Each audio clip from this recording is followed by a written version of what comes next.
Hi, and welcome to another draft replay with Rigel B. My name is Rigel, and today I'm going to have another Strixhaven draft for you.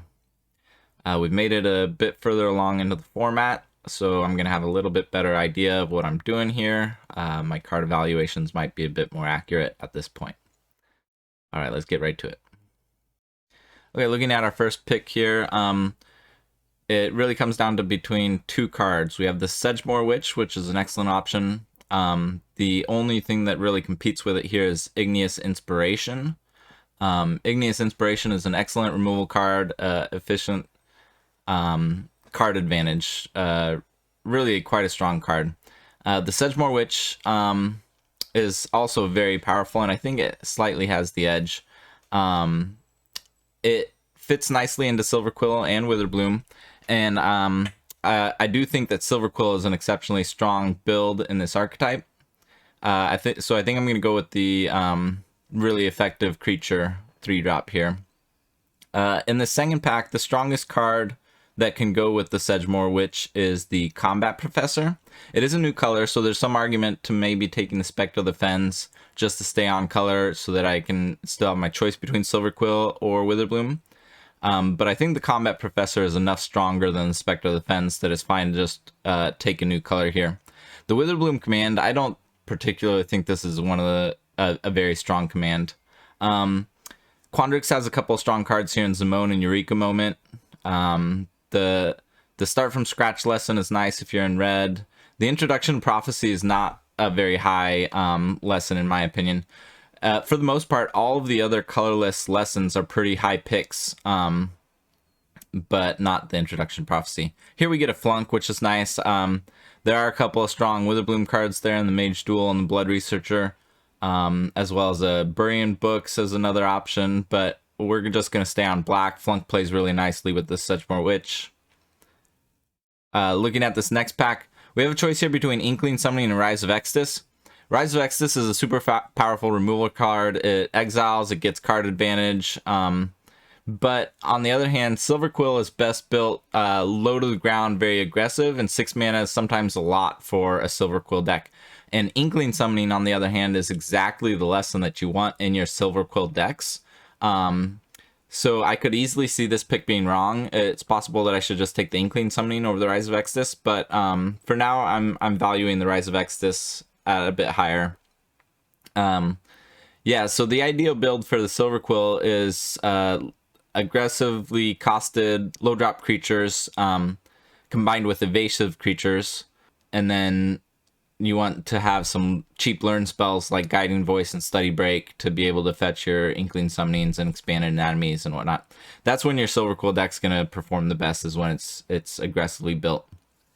So here we get a pretty easy Necrotic Fumes. That's a nice lesson to pick up. In our colors, the only things competing with it here are Village Rites and Witherbloom Campus. Those are both more Witherbloom cards, obviously.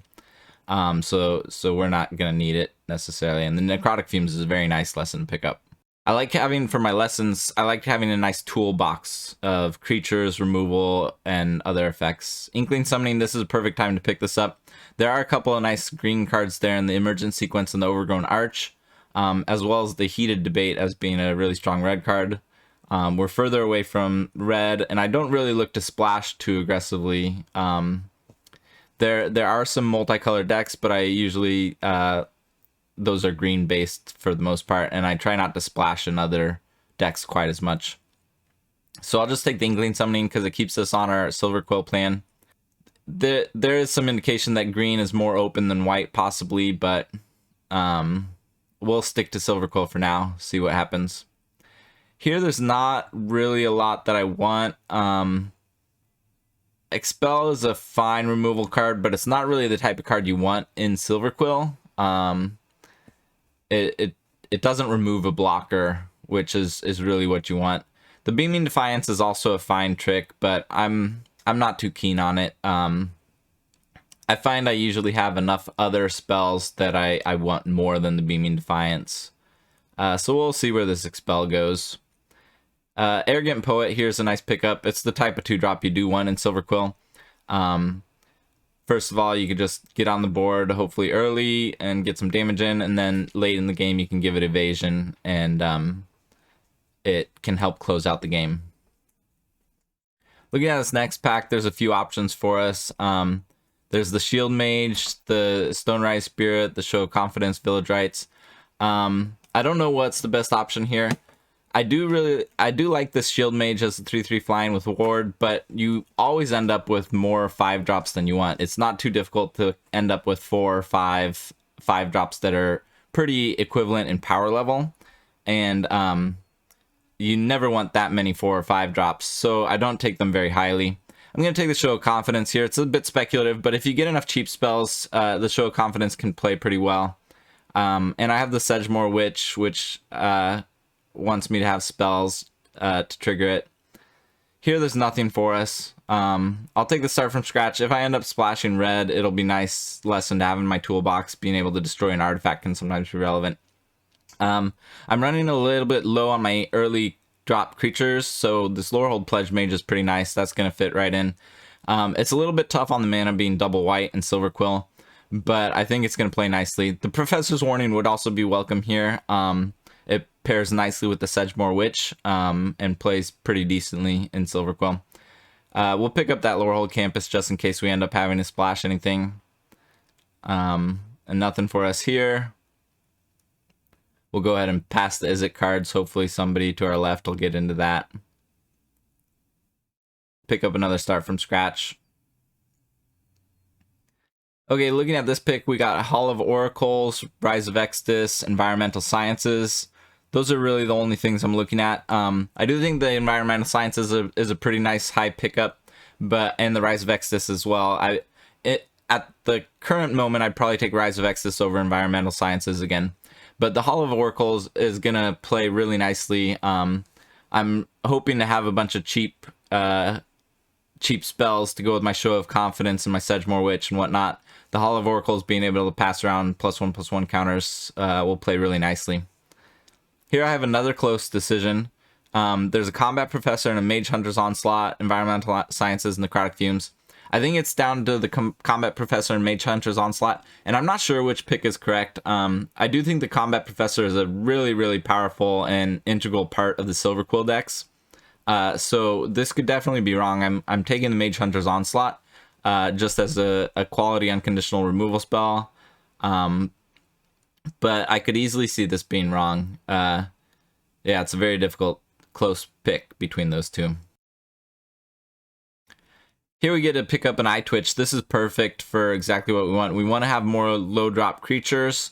This one has evasion. It can pick up some +1/+1 counters if we have Guiding Voice, Expanded Anatomy, Show of Confidence, other things to create a nice little evasive threat early in the game. And if it ever dies, we get to pick up our best lesson at the time. It really does everything we want at this point. So that's going to be a nice pickup for us.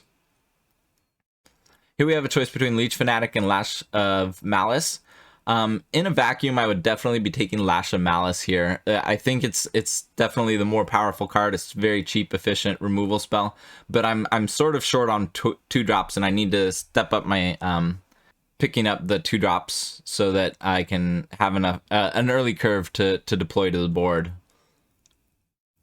So while that's a difficult pick, I definitely want to take the Leech Fanatic over the Lash of Malice here.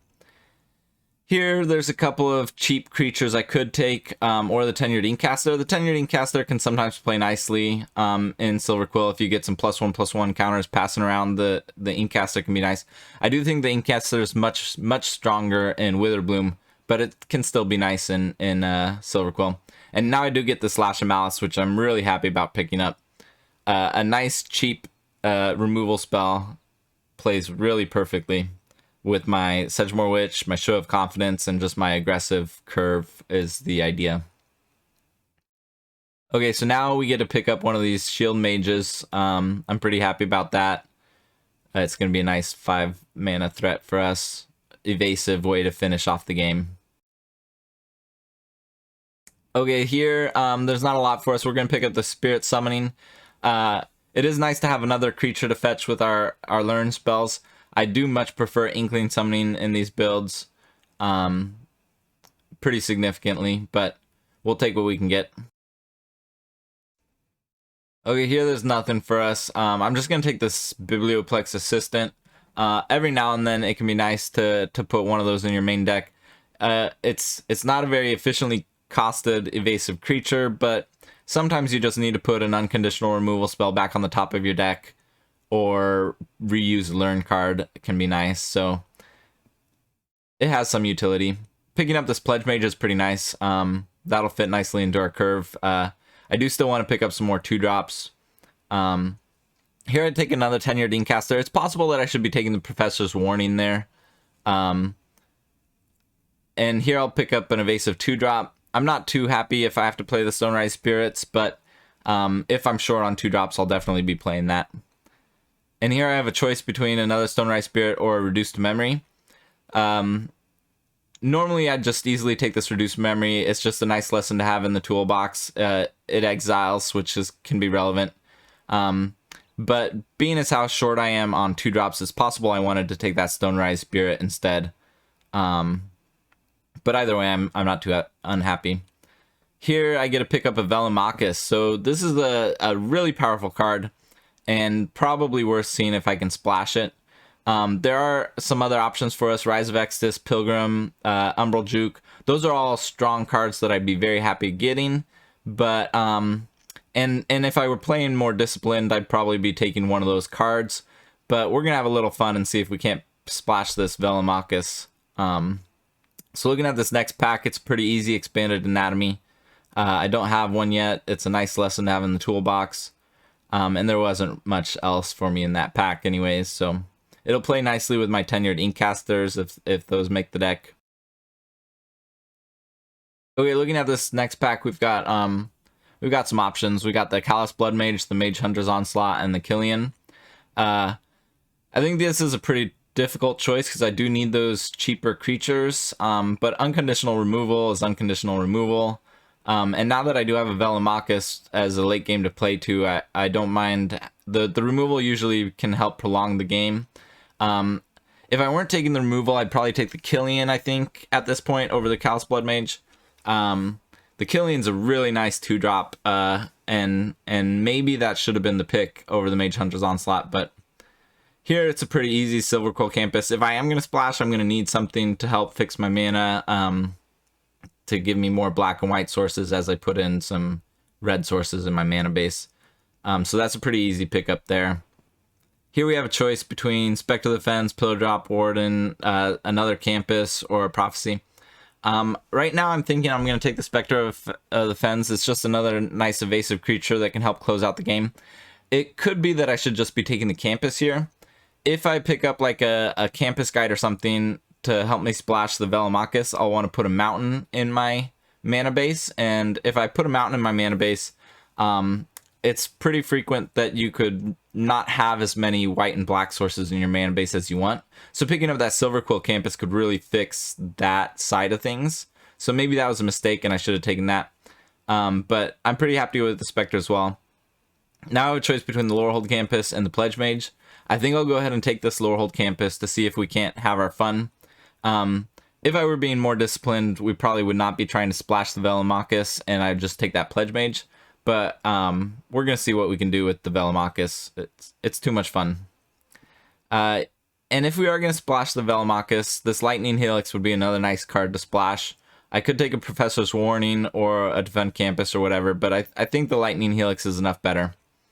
In this pack, it's this Vanishing Verse is an excellent card. I didn't see it right away, but now that I see it, that's a slam dunk. That's a really cheap, efficient exile effect. And this Pilgrim is another perfect pickup. My curve has tended to, it's gotten a little bit high, and so the Pilgrim allowing me to keep hitting my land drops is a really excellent pickup for us. Fits into our 3-drop slot.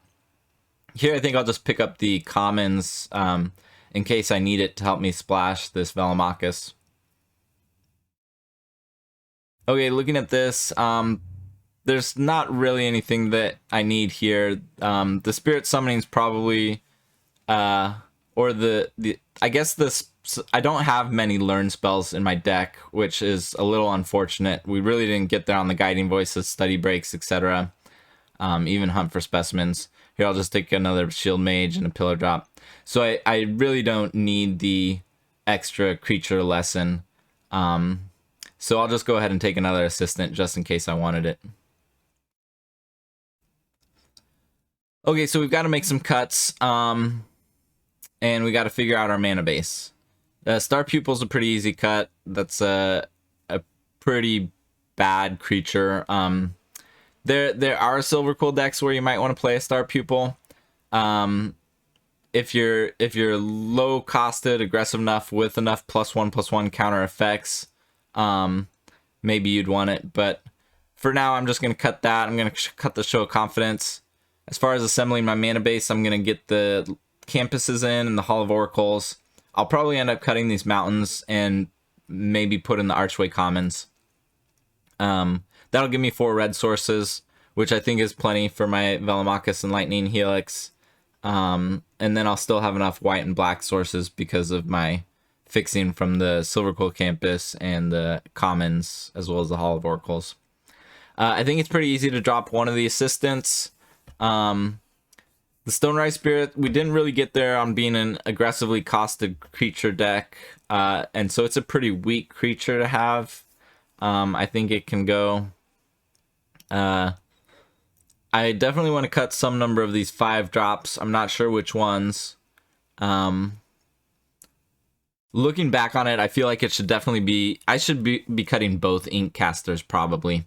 The Ink Casters really don't do enough in this deck. I should cut both of those tenured Ink Casters and keep the other 5 drops.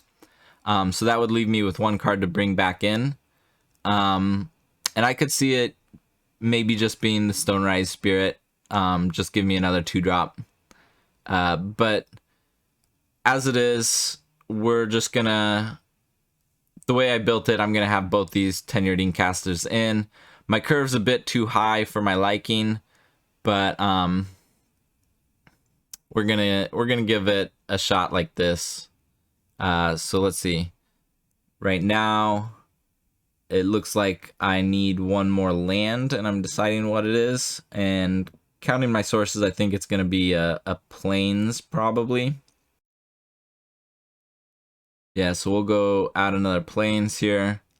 And then I think that's how we're gonna run it for now. Looking back on it, I would probably cut both those tenured Ink Casters, put in a Stonerise Spirit, and then the last card could be either Show of Confidence, Biblioplex Assistant, Defend Campus, or maybe even just like a Spirit Summoning. Since I only have the 1 Learn spell in Rise of Exodus, I don't need to have 2 different creatures I can fetch with it. So that might be something that could smooth out my curve a little bit, just main decking a 3-drop 3/2. But we'll run it like this. Alright, wish me luck. Okay, it's round 1 here, and we're playing with our Silverquill deck, splashing Velomachus. Okay, it looks like paired up against the Mythic player here. Looking at our open hand, I'm pretty happy with this. We have all of our mana. We have 2 black 1-drops to go with our swamp, so we're gonna have some stuff to do while we play all of our tapped lands. The rest of our hand's pretty expensive, but hopefully we'll get there. And we continue drawing expensive cards. That's part of the reason that you don't want to have so many 5-drops in your hand. You really want to be able to start doing stuff with your mana as early in the game as possible. So that's why your curve should be heavier on 2-drops and 3-drops. But this is a nice opportunity to play our tap land. They play a Pilgrim. That's not something that we're necessarily going to want to lash. I could see ourselves trading the Eye Twitch with it. In general, I hate trading with the Pilgrim of the Ages. But I think since we need to buy some time and picking up a lesson is always nice, I think it's okay to just go ahead and trade. As well as the fact that we have the Pillar Drop Rescuer in our hand, and we don't have any other low drops on the horizon. Being able to get this Eye Twitch back from our graveyard is going to be pretty nice later on. And here I decide to go ahead and take one of my creatures. I think this is probably overly greedy, and I should probably just be cycling a card from my hand. Probably one of the tenured Ink Casters. I should have just put that on the bottom, trying to hit my land drops, loot a card. But I took the Inkling Summoning, just, I guess, crossing my fingers a little bit. But yeah, let's hope our greed doesn't punish us. We do get to draw a land. That's nice. We'll need 1 more before we're fully functional, but we've got some stuff to buy us some time in the form of 3 removal spells.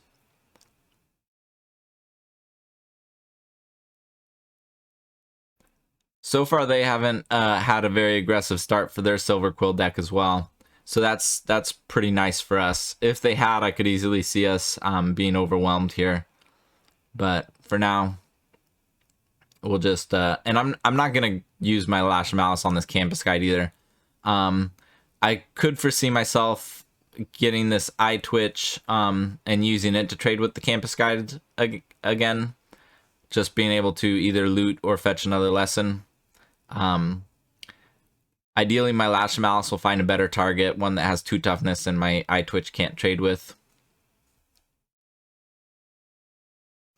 Okay, they get a Spectre of the Fens. That is something I'm probably going to have to kill sooner rather than later. I don't necessarily need to kill it right away, but I don't necessarily have something else I want to do with my turn more. Like, the alternative is I could go Tenured Inkcaster, putting a counter on my Pillar Drop Rescuer and attacking. But with them having mana open, I don't really want to invest on the Rescuer when they could just have a combat trick or an expel or something like that. So I think it's a better use of my turn to just kill this Spectre and get in there. I could also just play the Inkcaster and the Eye Twitch and then not attack. That's, I guess, another option, but I think it's better to just remove that Spectre and develop my board like this. I get to leave up Lash of Malice in case they go for something like Guiding Voice or something. It's nice to have Lash of Malice up.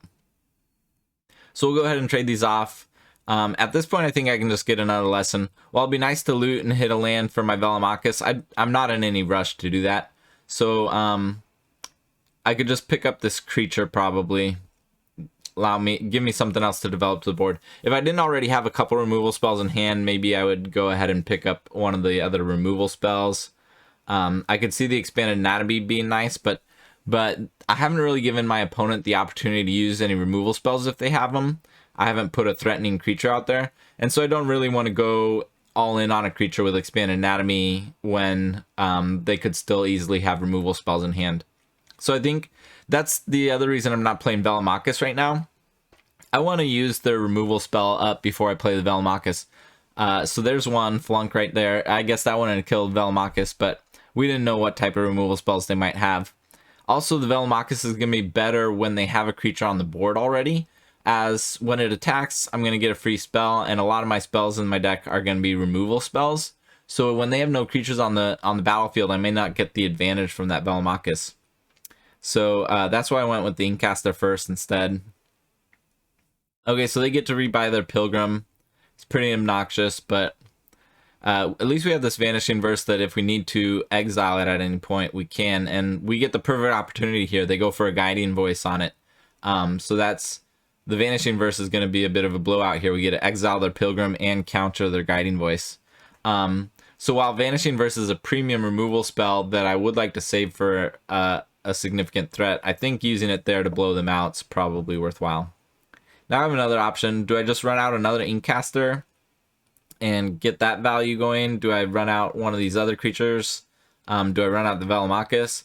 And seeing as how they still have a couple cards, I'm not going to run out the Velomachus. I decided to run out this Pledge Mage just because I think it'd be a nice home for the +1/+1 counter from the Inkcaster. It's horribly mana inefficient, and so maybe it's incorrect, but we'll see. If I draw like another white source, it'd be nice that if I had run out the Tenured Inkcaster that turn instead, so that I could double spell with Pledge Mage and Spirit Summoning on the future turn. So now do I want to use this Lash of Malice aggressively, or I could wait till my turn and pump my Pledge Mage with it? I guess it depends on whether I think I'm going to be wanting to play the Velomachus or not. And I decided it's okay to wait just a little bit longer on the Velomachus, just because they do have one more card, and I'm applying enough pressure that if it's removal, they're going to have to use it. And if not, then I'll know it's safe for my Velomachus to go ahead and get in there. But we've got a pretty overwhelming position here. We've got the overwhelming board. We have a hand advantage that's pretty significant. They don't know what's in my hand, but it's pretty strong. This Expel, on the other hand, is not going to be very strong for the rest of the game. But it looks like they're not going to have a way to survive. I get to just finish them off with a Velomachus here. So we pick up our first win with Velomachus. And we'll see you in round 2. Okay, let's see what round 2 brings us. Matched up against Porcupine. That's a clever little screen name there. I appreciate that. Looking at our opening hand, it's fine. Not great, but fine.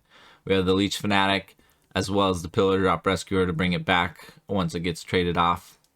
The Lightning Helix, we're going to need a little bit of mana fixing to get that one going, but this should be able to function. Okay, I think it's better to just develop the Leech Fanatic here as opposed to play the tap land to have Lightning Helix up sooner. And it looks like they have a stop here, so they could have a Lash. Oh, well, if they had Lash, they might have used it there. I'm not sure. They could also have like Study Break or Professor's Warning or Beaming Defiance. Various combat tricks. Eliminate as another option. And it looks like we're just going to be trading some life gain, life damage here for a little bit. And here they make the type of greedy play that I sometimes make. They play a Hunt for Specimens and they missed their land drop, then they didn't loot. They went and fetched a Lesson instead. It's probably incorrect for them to do that. They should probably loot and try and hit their land drop. Here I have a nice Pledge Mage to hold back their Fanatic. And they go ahead and kill it, which is fine with me because I have this Rescuer. I can just bring it right back. And I think that that's a better use of my turn here as opposed to going for the Inkcaster. I like to delay the use of my Inkcasters, hoping that they're forced to use any removal spells they have first, as opposed to investing the +1/+1 counter on a creature first and then letting them use the removal spell. So the longer you wait on those, the more likely it is that your creature that gets the counter will survive. Here, I'm just going to go ahead and offer the trade either of my creatures for their 2/1. I don't think it's that bad a trade, so. And they go ahead and trade with the Leech Fanatic. They're tired of me gaining life. I'll just go ahead and double spell here with my 3-drop, 2-drop. And see how this goes. Okay, so they attack into me. So, like we thought earlier that they might have a combat trick, now it's pretty obvious that they have a combat trick. And the fact that they're attacking with both there, they could have Professor's Warning, but the attack with the Pest doesn't make too much sense with the Professor's Warning. So I'm thinking at this point that it's most likely Beaming Defiance is the combat trick that they have that would make the most sense there. So we'll have to keep that in mind going forward, that they likely have a Beaming Defiance. Okay, so now they've used the closing statement. I think it's time for me to start deploying the Tenured Inkcasters. It's just going to grow my team so I get more damage in, and I'm going to start gaining life. It uses my mana the most efficiently this turn. It would be really nice to be able to play this if they hadn't put the +1/+1 counter on the Fanatic. If I could have just played this Spectre, leaving up Lightning Helix in a situation where I could make a profitable block, they'd go for their trick and I could blow them out with Helix. But now that they have a 3/3 there, I can't necessarily bait them into using their combat trick prematurely. Okay, I think I'm fine trading any of these creatures with the Pledge Mage. And so then it's just a question, do I want to play this Tenured Inkcaster this turn or play something else and leave up the Helix or use the Helix? And knowing that they have a Beaming Defiance and that I'm not going to force them, necessarily going to be able to force them to use it proactively, I may just want to kill this Leech Fanatic right away before they have mana up. As my race is going to turn pretty quickly in my favor if they stop gaining life. So I think I'll go ahead and use this Lightning Helix to kill the Fanatic and develop with my Spectre. Now I have a pretty overwhelming board position. And they're still stuck on 3 land here. And I have a pretty strong aerial force. So they go for a clever Luminancer here. That doesn't do much. But they do leave up the 2 mana for the Beaming Defiance. So that's going to make this turn a little bit interesting, as I know that they can make a 5/3 flyer to block with. And I have to decide how I want to proceed facing that. Do I want to just get in with... I'm not going to get in with everything, because then the Luminancer could block the Inkcaster. I could get in with all of my flyers. They would bounce, or they'd jump their Pledge Mage and block my Spectre. I could drain them, and combine with the combat damage and the Tenured Inkcaster, that would take them down to 1, which would be a pretty difficult position for them, seeing as how I have a Tenured Inkcaster out there with the creature with a +1/+1 counter and another one in hand, so it'd be very easy for me to drain them out from 1. They could, however, gain life with their Pledge Mage on their turn. I think it was a little bit premature for me to go to combat here without fully thinking out what I was doing first. As looking back on it, I think it's probably best for me to play my other Tenured Inkcaster, put the counter on the Arrogant Poet, and then attack with let's see, so I would get 4 drain life effects to take them down to 5, and then if they got 1 block in, they would be dead. So yeah, I had lethal if I just played the Tenured Inkcaster, putting the counter on the Poet, and then attack with all my flyers and give the Poet flying. So I missed lethal here, which is unfortunate. I decide that I'm just gonna attack with all my flyers and drain them with the Spectre, to put them down to 1. But I definitely should have thought about it more before I went to combat and lost the opportunity to play the Tenured Inkcaster. But yeah, we had the correct read on what their card was there as the Beaming Defiance. I think we're still in pretty good shape. But another option is that when they're stuck on 3 mana, I don't even have to give them an opportunity to use their Beaming Defiance. Because if I keep developing to the board, they're going to have to keep developing to the board as well. So eventually they'll tap out and not have the Beaming Defiance up. Obviously, the best play for me was to just play the Tenured Inkcaster and have lethal. But it's possible that the next best play didn't involve letting them use their Beaming Defiance profitably. So here they go for an Onslaught, which is going to allow them to gain life with their Pledge Mage, but they'll go up to 4. And now it looks like I'm going to have lethal just with my other Inkcaster putting the counter on the Poet. I'll get 2 drain life triggers, and then I'll get 3 damage in the air, so I'll even put them to -1. So, yeah. Luckily, our mistake of missing lethal doesn't cost us, and we get to take another W in. Okay, so now we're 2-0. Let's go. Okay, looks like for round 3, we're in for a real treat here, because we got matched up against Mythic #1 player, luvemNleavum. For those of you that don't know, this player is Kyle Rose. He streams under the moniker The Ham. Extremely talented player, as you can see from his Mythic #1 rating. And that Mythic #1 rating, you can find him there pretty much consistently for the last year or so. So, extremely strong limited player here. Let's see what we can do. Okay, looking at our opening hand, it's fine. A little bit of information about him. He greatly favors aggressive decks, so you can evaluate your starting hands based with that in mind, but mine looks perfectly functional. We're going to start out with a Pledge Mage here. Pledge Mage is going to play pretty well at holding them back if they don't have any combat tricks, as well as just be an easy attacker that they can't really block.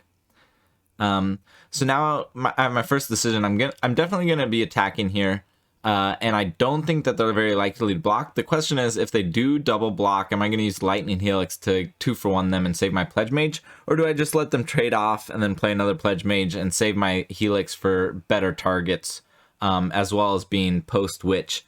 And I think that the answer is that I would have just let my first Pledge Mage trade off and saved the Helix. But I didn't think it was very likely that they would go for the double block. Okay, so now they have a combat professor. This is going to play out pretty nicely for me because now I can curve into Witch plus Lightning Helix.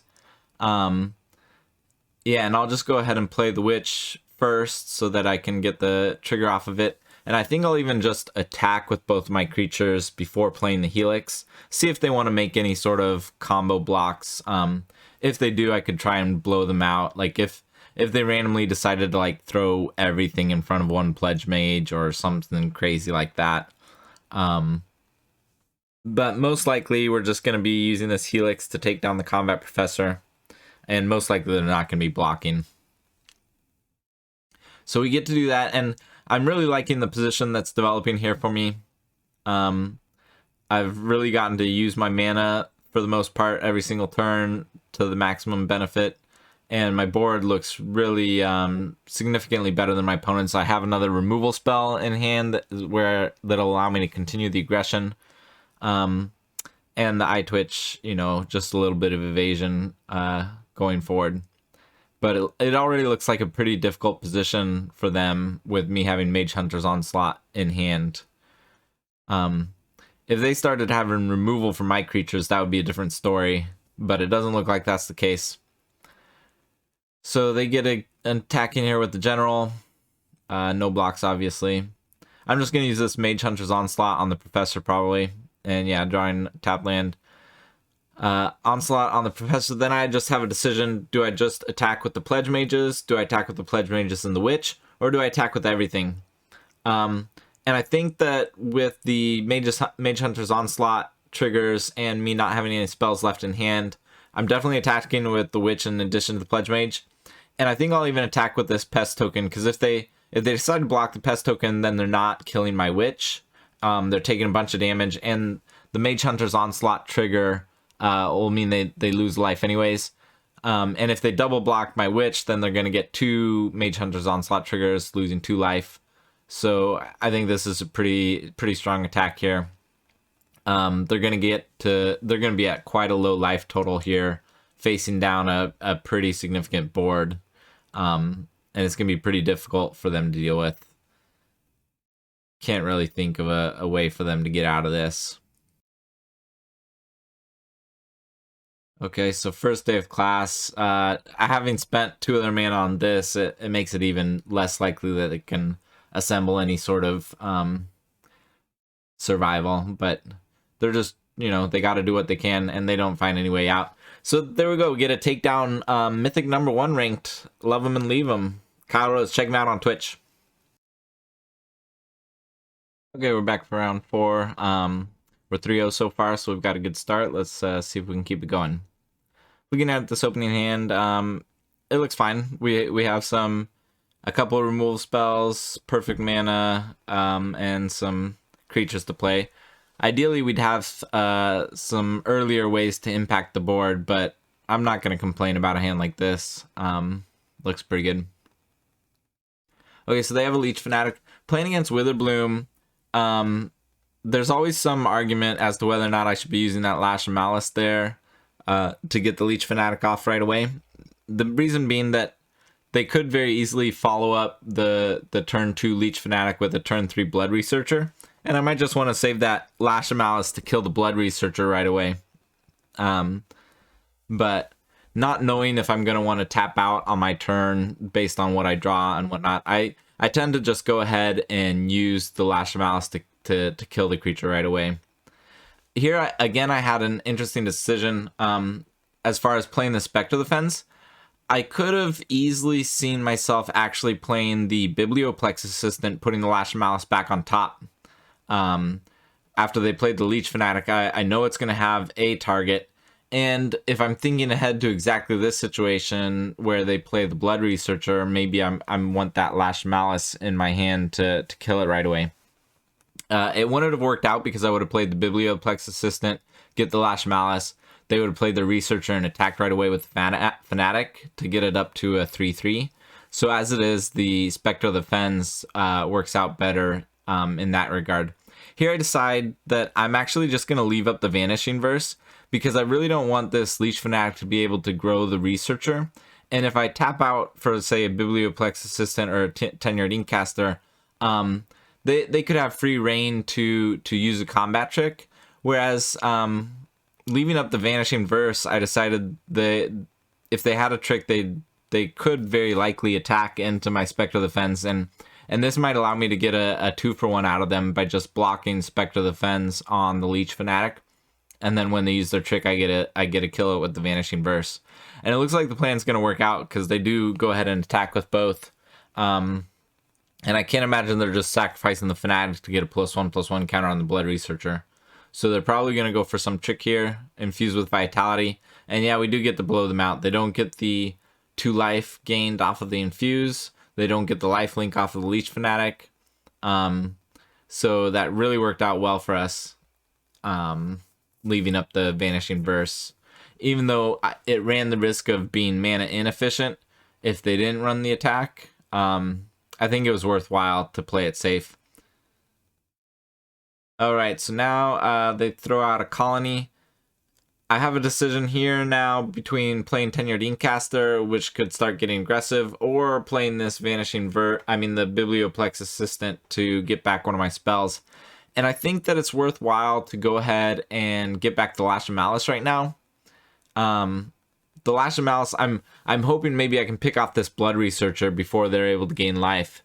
Otherwise, I might not have an answer for the Blood Researcher, as the Vanishing Verse can't target it. It can only target single colored cards.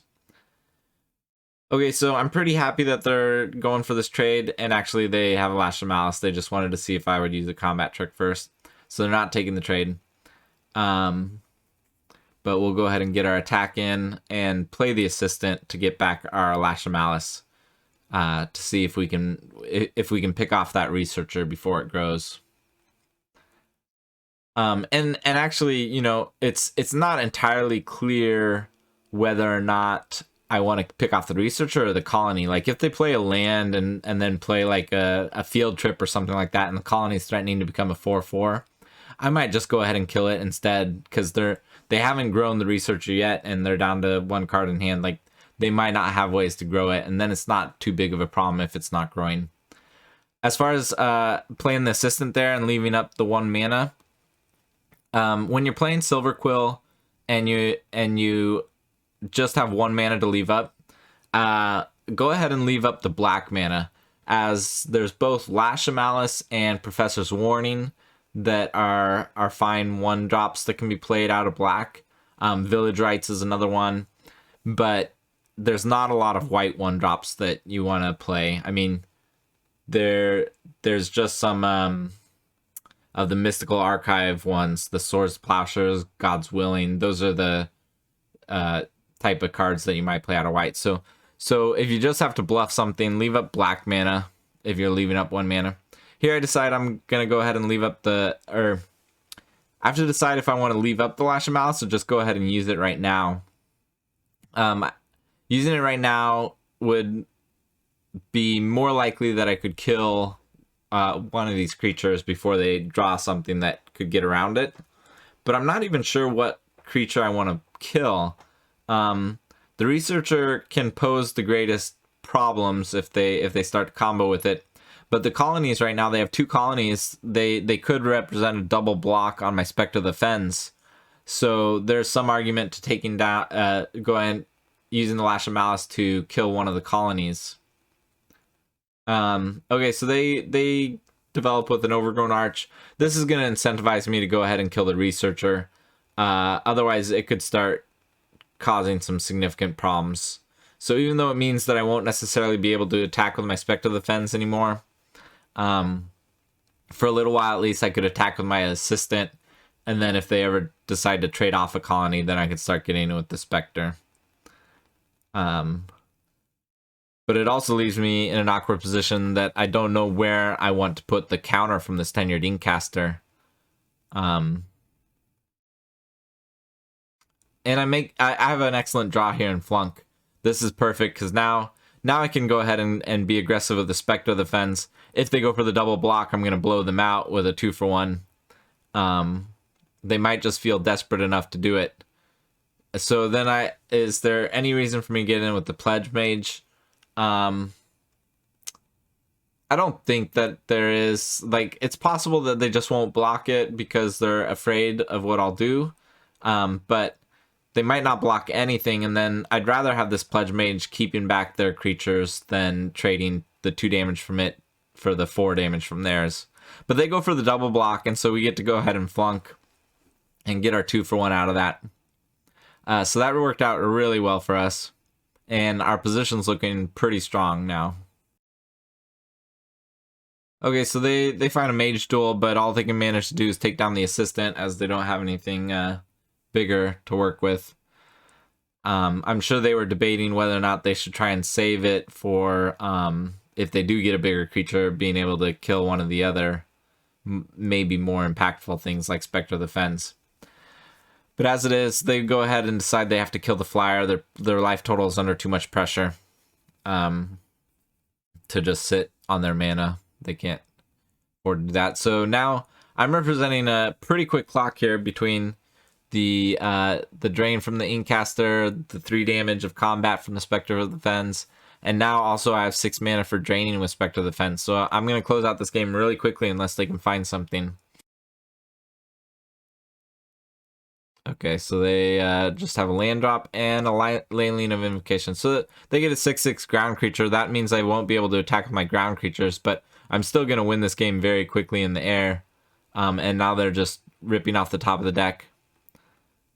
There was a turn in there where they had a couple of mana up at the end step. It's possible that maybe if they had like a Introduction to Annihilation in their lesson board, they could have fetched it with the Arch to answer my Spectre of the Fens, but it would have left them with no ground blockers, and giving me a draw step, and maybe they just didn't have it. So now they're down to 6 life, effectively 7 after they gain the life. But I can drain them and step to take them 5, and then between the Spectre of the Fens attack, and the drain from Tenured Inkcaster and the drain from Spectre of the Fens, I should have a lethal pretty comfortably. So they go ahead and attack with the Leyline, and now not even like a Burying Books will help them, as I can attack with both my ground creatures as well. Maybe a Snow Day would do it for them. They could stay alive with a Snow Day, so hopefully they don't have that. We'll just go ahead and move to combat and attack with everything. Can't think of too many ways that they can get out of this, based on the fact that I can drain them, and then I have 3 attackers and they have 1 blocker. Like, if they just answer one of them, that's not good enough. Okay, so they go ahead and block the ground creature. I've got lethal lined up. They let first strike damage resolve. And they start gaining life. Are they going to survive or not? Okay, Fortifying Drought. That gains them 2 life, but they still don't survive once I drain them. So I go ahead and carefully tap here so that I can cast the Eye Twitch afterwards, even though it's just lethal. So I really don't have to go through the manual tapping.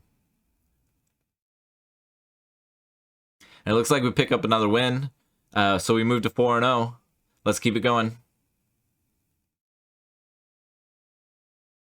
Okay, it's round 5, and we are 4-0 so far. Let's see if we can keep it going. Looking at this hand, it definitely looks pretty sketchy. I probably should have thought about this one a bit more before keeping. I do have 3 lands, and I have access to all my colors, but at the cost of attacks with Hall of Oracles. And I have a pretty expensive hand. There's not a lot going on here. I really have to hope to just draw some low drops. Hopefully I'll draw a white source so that I can curve out a little bit easier. But so far it hasn't looked like this hand is developing very well. And unfortunately, we're playing against an aggressive deck, which, always exacerbates slow hands, the problems with slow hands here. So I think what I'm deciding here is whether or not to just play out my Archway Commons to give me a cheaper white source, or to run out this Biblioplex Assistant to try and run the block on the general. And I think I'm gonna go ahead and try and get a trade off here. I can still play the Combat Professor next turn off the hall. And that I don't really want to play the Pillar Drop Rescuer anyways, because I don't have anything to bring back yet. Okay, so this is definitely a bad situation here for me. Enthusiastic Study is going to trample over for a ton of damage. I'm going to be way behind on board. And my hand doesn't give me prospects for digging out of this too much. If I can survive till Velomachus, maybe that'll be able to turn the tides. We'll play the Combat Professor because at least that can hold back the General for now if they don't have anything else. Unfortunately, they do have something else. Hoffrey Ghostforge. This one's quite an excellent card. And it means that I don't have a good block here anymore because they're getting +1/+1 on both their creatures. So we're going to take 7 to the chin here, go down to 4, and I really don't know how we're going to get out of this now. I guess it would start with the removal spell for the Hoffrey Ghostforge is what I needed. Then I would have been able to line up a block on the general or something. But yeah, we got to give this one away. Alright, see you next round. Okay, after a quick round 5 loss, where we kept a hand we probably should have mulliganed. It's now round 6, and it looks like we have a keeper this time. I feel better about this one. It is a little bit slow, only having a 3-drop to start, but starting on the play alleviates that a little bit. And we have a couple of spells to go with our Sedgemoor Witch. Hopefully they'll play out alright. Okay, so they have an Arch here. I don't know how aggressively I should try and get rid of this Arch, but depending on how their game develops, if they find themselves on the defensive, my Expel may not look very good. So if I find an opportunity where my opponent is tapped out and is going to gain a life with the Arch end step, maybe I'll use this Expel to go ahead and kill the Arch. You don't want to do it when they have mana up, because then they can just sacrifice it to go get their lesson. But for now, we get to get an attack in, and we'll just play a tap land. Unfortunately, it doesn't look like we're going to have anything to do with this, with our mana this turn. It always is a pretty significant setback when you have nothing to do with your mana early in the game. And we'll see if that's the case for my opponent as well, or whether they have a end step pop quiz or something like that. Okay, so it does look like my opponent wasted their mana as well. So that at least is a little bit of a silver lining here. Okay, so they come down with the Professor's Zoomancy. Now they are tapped out, so I will get an opportunity to expel the Arch if I choose to. I think that this... Okay, so now I drew an Archway Commons. I think I'm just going to take an aggressive line here of Lightning Helixing this Zoomancy, just so I can start getting some Witch triggers while I know my Witch is going to be on the board. I could have tried to just play a bit more patiently and leave the Lightning Helix up for their turn. Maybe they'll do something like go for a Mage Duel or something like that. If they go for a Mage Duel fighting Professor Zoomancy on the Witch or something like that, and I could respond with Lightning Helix, that would have been a really effective turn. But I decided to go ahead and get the damage in by getting my attack. I'm not sure that's correct. In fact, maybe based on how my hand is shaping up, like, this game's not going to end too quickly necessarily. So maybe I should have seen if I could find a chance to get a 2-for-1 there, or a more effective way of using my instant speed removal. Okay, so they bring down another 3/3 here. Oh, and it looks like they do have a Mage Duel that they're going to go for here. So yeah, it could have worked out really well if I had left my Lightning Helix up. Who knows if they would have gone for it if I had 2 mana up or not. But maybe it's worth it. So now I have to think about going forward here. I don't really want to use a Rise of Exodus on just the Pledge Mage over there. I also don't really have anything I want to put the Tenured Inkcaster counter on. So that makes this turn pretty awkward. I could play my Archway Commons, but then I can't scry. So it'd be really inefficient use of my mana here. I could play my untapped land and scry, but then I can't have an untapped land next turn.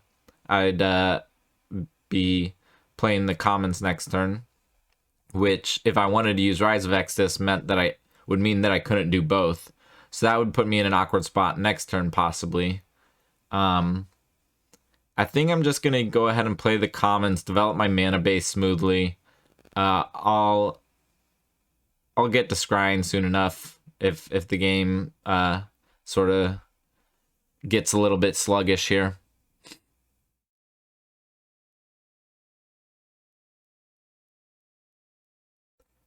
Okay, so they get this Archmage. This Archmage is a really powerful card.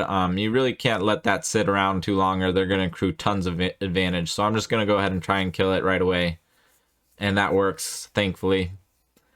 So now I have a few options here. I could get a creature like an Inkling Summoning to take to the skies and start pressuring my opponent again. I could take an Expanded Anatomy because that might play well with my Tenured Inkcaster. I could take another removal spell, just thinking that there are some really big, impactful creatures that Quandrix can have, and I don't have another removal spell in hand. I do have these pest tokens, so maybe having another removal spell, access to that would be useful. I don't want just making sure that they don't have something that can take over the game. Especially access to an exile effect like Necrotic Fumes is nice against Quandrix. If they have a Bookworm, it's really useful to be able to exile it. So I don't know if that's something that they're building to or not, but we'll just be a little bit proactive in getting my removal spell and hanging on to it. Okay, so then here they have a Team Pennant. That's going to play well with Quandrix. Quandrix frequently has some big token creatures, fractals, that they can get.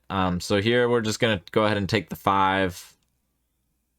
Pilgrim of the Ages. Pilgrim of the Ages is a nice draw. It plays really well against these Quandrix decks because usually they have, some big creatures. Once you get enough mana and can just block and recycle your Pilgrim over and over and thin your deck, that's really effective. They do have this Team Pennant, which is going to make it less effective, but still I'm not too upset with that. If worst comes to worst, in the future, if we draw a Learn spell, we might be able to fetch our Start from scratch and kill the Team Pennant. We'll see if that's something that comes up or not. Okay, so they got and they're sacrificing a creature to cast this Beowgruff. Okay, so they needed the mana in order to copy it. I see. All right, so now we have a couple of big creatures to deal with. That's a little bit unfortunate, but like I said, maybe we can use this Pilgrim, and we draw another removal spell. I wasn't sure if I was gonna have to use Necrotic Fumes or not. So now I want to save Necrotic Fumes in case they get something like a Bookworm, and I want to kill the token because it costs more for them to equip the other one. But actually, I think to be a bit more mana efficient, I'm going to go ahead and use this Tenured Inkcaster, putting a counter on the Pledge Mage, and then use my removal spell in order to get an attack in with this Pledge Mage. Maybe I can start pressuring their life total a little bit.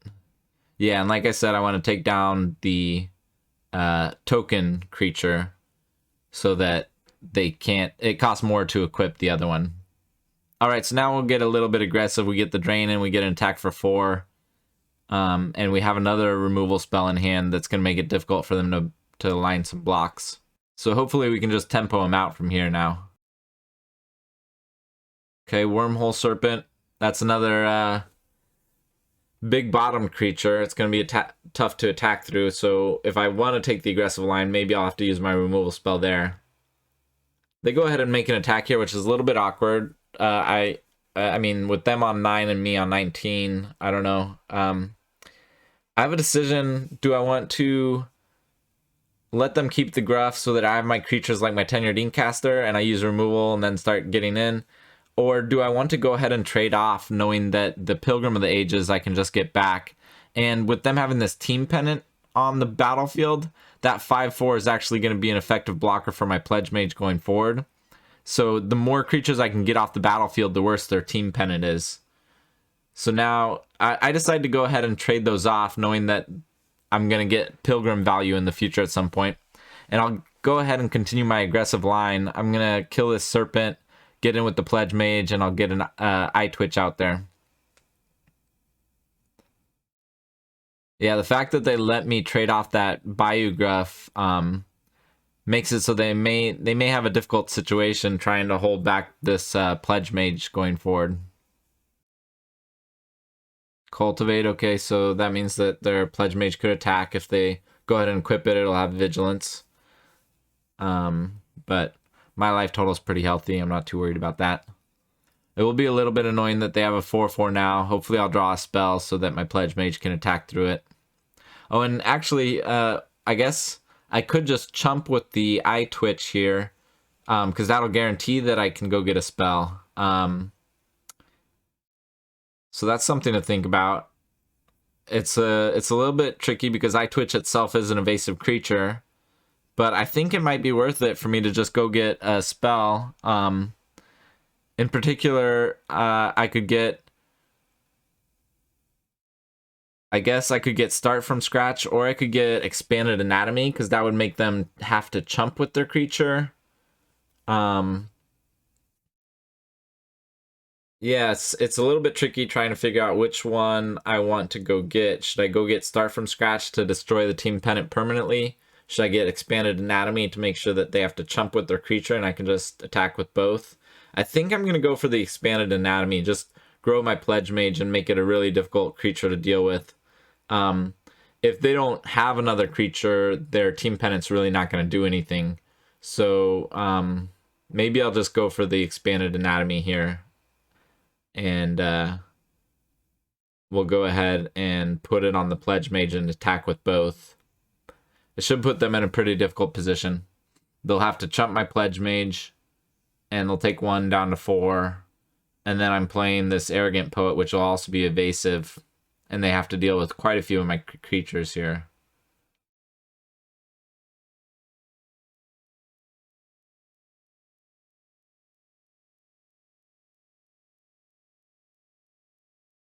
Okay, so let's see if they can come up with anything. Nope. Looks like we get the win. Okay, so we move to 5-1. And we'll be back in a bit. Round 7, and we're 5-1 now. Facing off against a numbered gamer, and we have a hand that is eerily similar to that other one where we picked up our loss. We have 2 Swamps and a Hall of Oracles and a bunch of 5-drops and higher. So maybe we'll try to learn from our mistakes here and mulligan this. Okay, so this one's not a lot better, but at least we have a couple of interactive spells earlier on. I think I'll bottom a land here. Yeah. Okay, so it's important here to lead with the plains. Next turn I'm going to play the Archway Commons, and then on turn 3, if there's a chance that I want to use this Lightning Helix and play a tap land on that turn, I have several campuses in the deck, and so if I want to be able to play a tapped land, I need to have the mana out for the Lightning Helix already. So it's important to lead with the plains there to be able to have that on turn 3.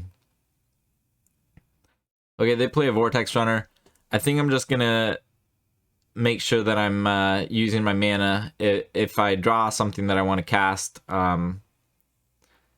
maybe that's unnecessary. Maybe I don't need to Lightning Helix the Vortex Runner right away. But when it looks like there's nothing that I can do for a little bit, I want to make sure that I can kill the creature, as opposed to, say, they had I wait till their turn and they have Snakeskin Veil or something like that. And it's never ideal here. Ideal for me to have to play a Tenured Inkcaster, putting a counter on itself, but I think it's much better than me just wasting my mana, so I'm just going to go ahead and do that. They seem to have a pretty aggressive start here. Pilgrim, okay, that's not bad. I'm going to thin my deck a little bit, and it gives me a blocker for their colony, at least. And like I said, the Pilgrim does play well against these Quandrix decks, being able to block their big creatures. So again, thinking about this Expel, am I going to be forced to use this Expel on one of those creatures, one of those flyers eventually? If so, I might want to do it right now to make sure that they can't Snakeskin Veil or counter it in some way. So it's just a question of whether I think these two flyers are going to provide enough pressure that I should go ahead and... Because Expel could have a lot of nice targets in a Quandrix deck. So using it here is pretty aggressive. It's not how I like to use my removal, but hopefully I can just buy enough time to like draw Velomachus or something that could really be impactful on this game. Okay, so they field trip into a Fractal Summoning. That doesn't look too problematic, as long as I have this Pilgrim here. I continue to draw land. That's not going to be too useful for me. I have to decide, am I attacking with both here or just the Tenured Inkcaster? And I think it's worthwhile for me to hang on to this Pilgrim to block their colony if say they get a land and want to attack with both. Right now I kind of need to prolong this game because I don't have a lot of gas. I'm gonna need to draw something. So I can't just outrace them, overrun them, because I don't have the resources. Oh boy, that's a big one. 25-25, huh? But I do have this Pilgrim. They didn't attack with their Trickster there. That's a little bit interesting. But I guess, yeah, I don't know. Hopefully this Pilgrim can just sort of hold back their 25-25 while I try and find something to... Oh no. The Symmetrist. Okay, so now they have lethal here because they're attacking for 31 damage. That's all trample, and I only have 5 toughness. So they're doing 26 trample if I block as best I can. So that's it. We pick up another loss in this one. And so now our back's up against the wall. We've got 2 losses. We gotta try and see if we can win out from here.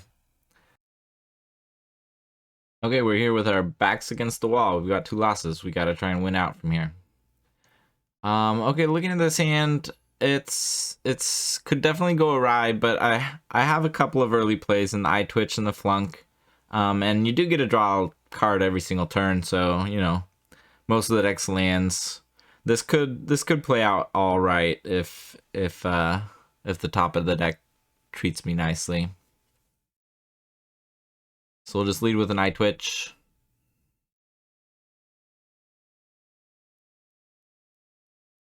Okay, possibly we're playing against another lower hold deck.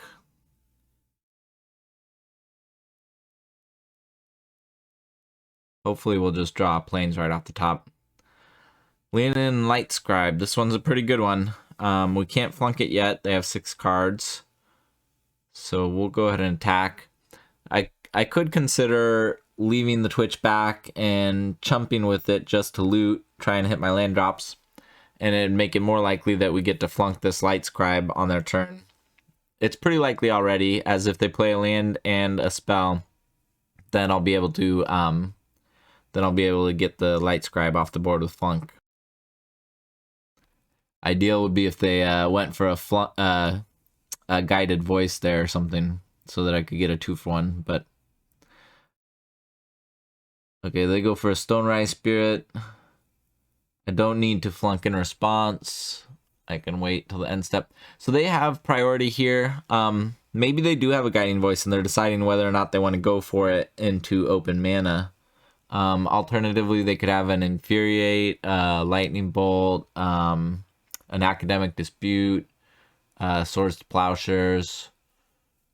There's not a ton of 1-mana spells that they could be thinking about here, but I'm just gonna go ahead and go for this flunk. If a lot of those spells, like if it's swords or academic dispute, they casting the spell won't pump the light scribe up enough because they'll get +1/+1, but they'll have one fewer card in hand. So I'm just gonna go for it. If they have infuriate, that's gonna be a problem, but okay, we got that off the board. That should buy us a little bit of time. Hopefully we draw land. Fingers crossed. Okay, and they still had a stop at the end step there after I'd flunked.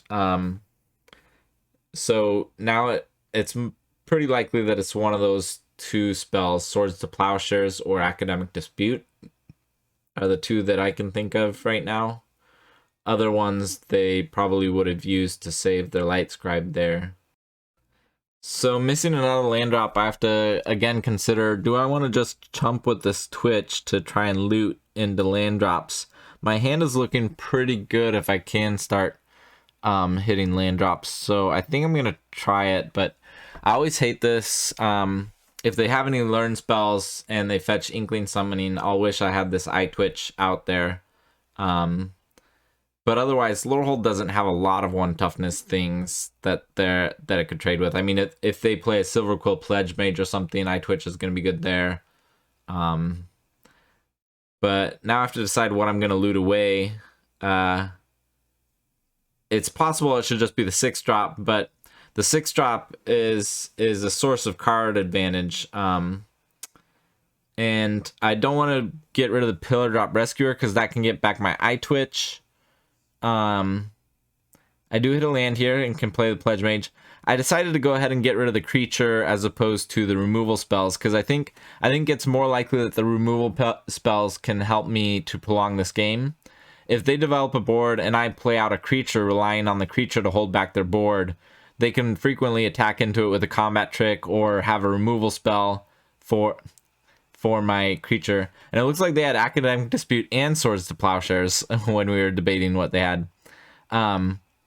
So yeah, I'm going to rely on the removal spells to try and prolong this game more than on a creature. So I go ahead and loot the Spectre of the Fens. And unfortunately, we're still missing land drops. And we draw our 7-drop, which really isn't going to be helpful right here. But hopefully they can't do much with their turn. They did miss a land drop on their turn as well. If they could just give me a turn reprieve, maybe I could draw a land and get things situated.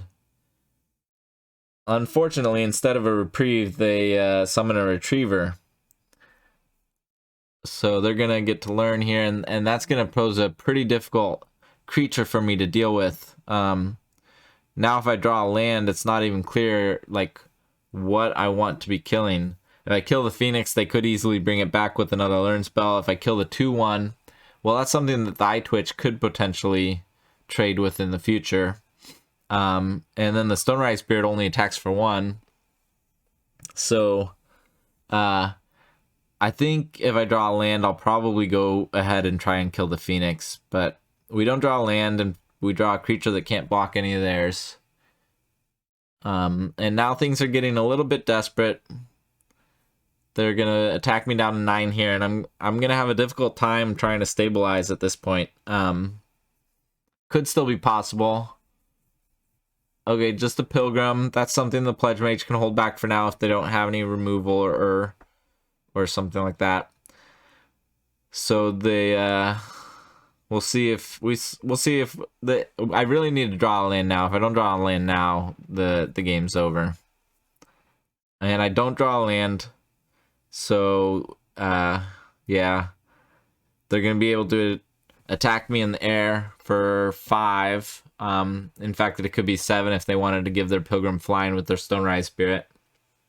But even if they just attack me with 5 down to 4, at this point, drawing a land's no good. Maybe drawing a Lightning Helix could, I don't know, do something. Okay, study break, so they're tapping that, and they're going to attack me for 7.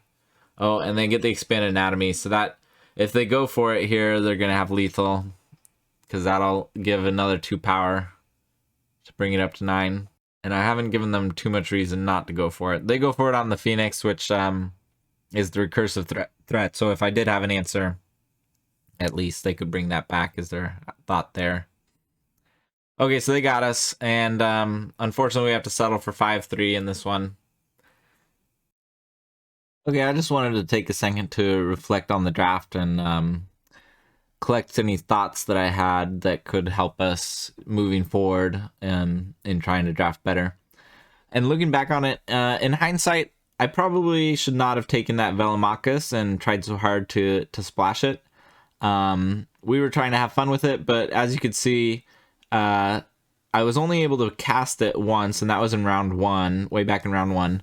And it was at a point where the game was already over in my favor, basically. I was winning handily. And so there were, however, several games where I had it in hand and couldn't cast it because I didn't have enough lands.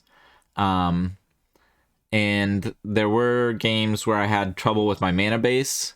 So the issues that it caused may have outweighed the benefits of splashing it. And you know, it's a small sample size. It could have easily gone other ways in several more games if I kept playing with it. But just from my impression of what happened, maybe I would have just preferred taking that Rise of Extus out of that pack instead, or something like that.